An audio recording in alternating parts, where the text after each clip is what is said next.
Idol, anong best time to work out? Best time to work out, yung pasok sa schedule mo, yung gagawin mo. Kagaya ng best workout, kung ano yung gagawin mo consistently through the years, the long run, lifestyle. Anong diet ang bagay sa'yo? Kung ano yung gagawin mo forever.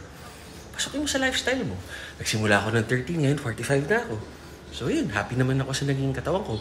May injuries ako, hindi siya sa working out, hindi siya sa eating healthy. Sinahod ako sa basketball, nag-ACL, MCL, meniscus ako. And I used to do my own stunts, so nag-a-action ako. So siguro wear and tear ng tuhod, wala kailangan sa workout yun. So yun lang. Actually, ang workout, maraming studies na nakaka-fight ng cancer, ng depression, good flow circulation, longevity, kasama mo na dyan yung flexibility, di ba? Tsaka more patience, more dedication. Marami tinuturo ang pag-workout tsaka healthy lifestyle. So try nyo. Tapos tatanungin nyo ako, paano maging motivated? Kayo, you wanna be the best version of yourself, di ba? Or forever ka na lang bang ganyan? Tama kayo, mali ako. I'm not your Dr. Duo or sure you happy healthy.